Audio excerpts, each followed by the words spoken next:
Hello and welcome to another video. Let's try to finally finish a project that I've been working on for too long now. Well, I of course mean that it's been kinda waiting in the backlog. With this one I want to find out whether dual-core i3 and RX550 can make a mini ITX PC that can game when paired with a Linux OS. The Streacom case and everything else in this cardboard box I got in a second-hand deal some time ago. There's a bunch of accessories containing two Noctua fans and even a DVD drive for the case. This also comes with a remote control and IR receiver, and from the remote control Vista looking logo you can see that this case isn't exactly new. Looks like this comes with a nice instruction manual, and this would also have support for 3.5-inch hard drives even.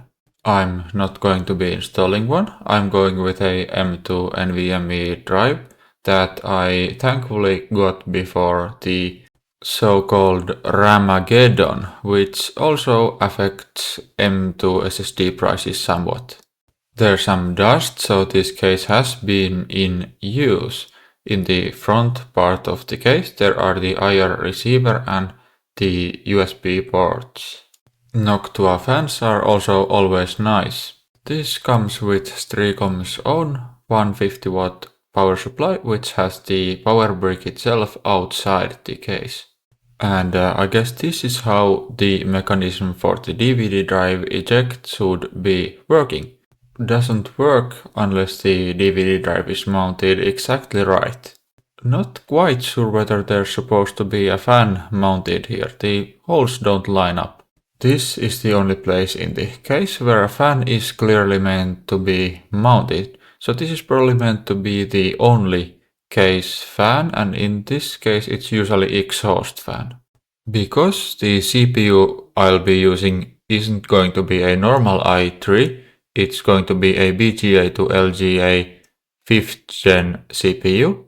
I'm going to need an H97 chipset motherboard.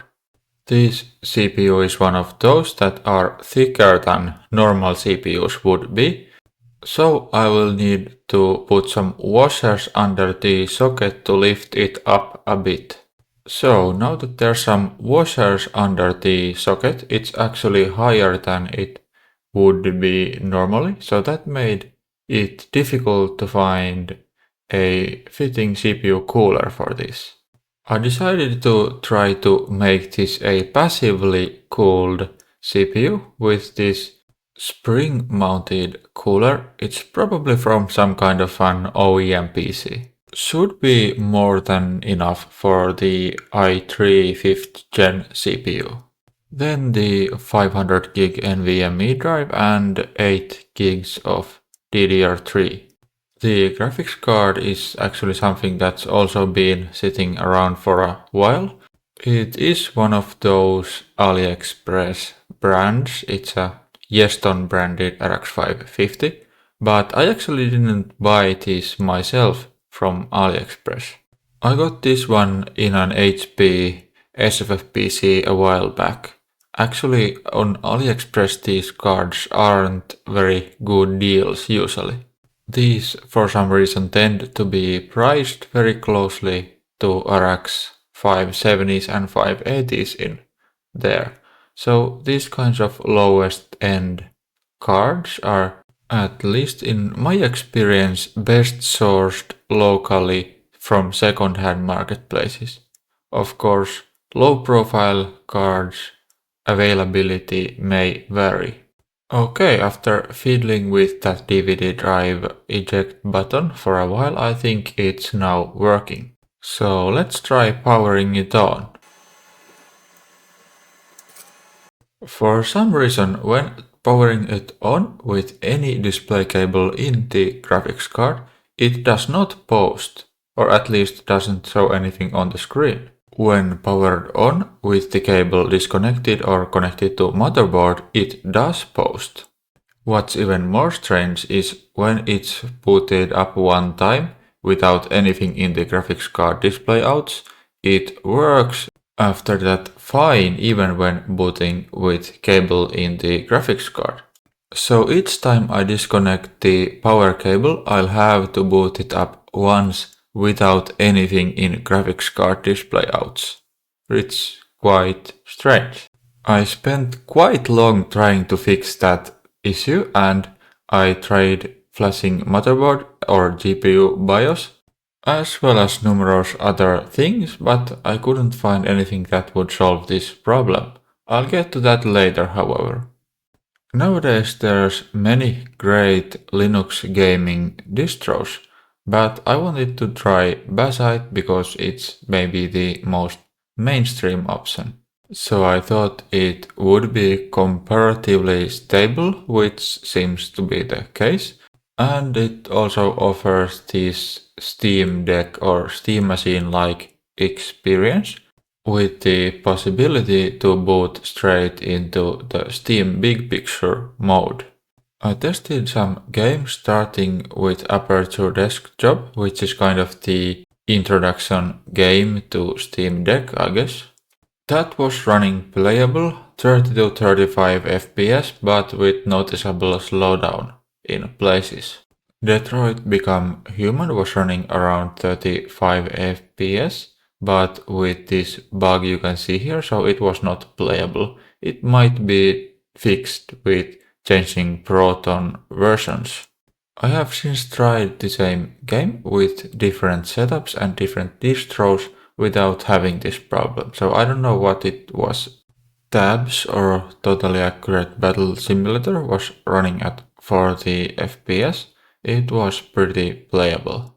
What comes to the resolutions and settings, I think the games showed 1080p low, but since these are all running through game scope when in Steam's Big Picture mode, they might actually be running at 720p, which is the default resolution of game scope.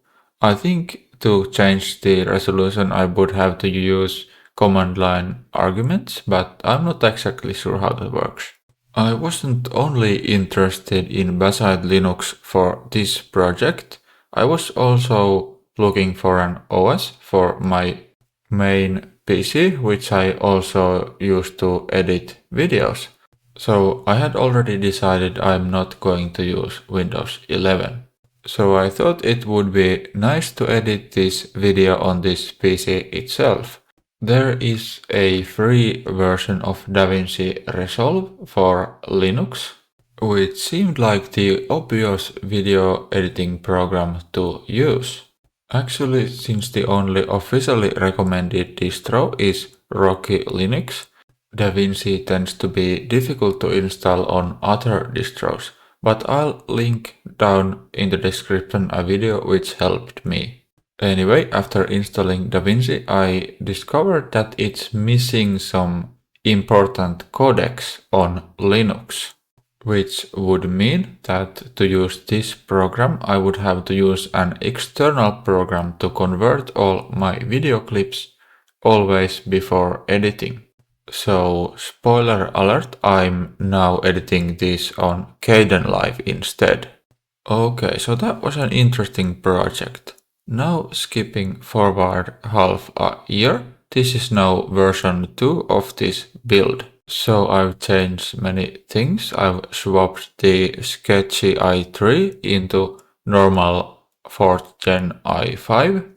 There's now Wi-Fi and Bluetooth, and the SSD has been changed to a used Samsung 250GB SSD. The fan has been changed to a 4-pin big wyatt fan because this motherboard did not like the 3-pin fan and was always running it at full speed.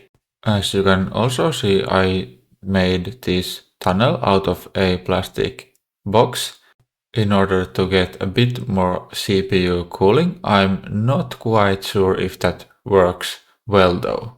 I also wanted to fix the problem of not booting with display in graphics card, and after trying almost everything again, in the BIOS I found one option that actually helped. In power management configuration, there's an option called Restore Power after AC power loss.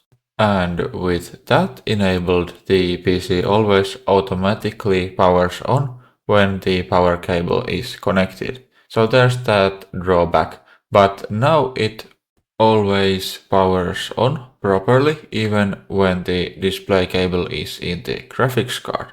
No idea what that problem was, but I think it's something BIOS related. As you can see, this time I installed PopOS and set this up as a retro gaming PC. It has some old games running with Lutris. My retro gaming experience with Lutris is quite similar to experience with Steam on Linux, so sometimes it takes multiple Proton versions to try before you find the one that works.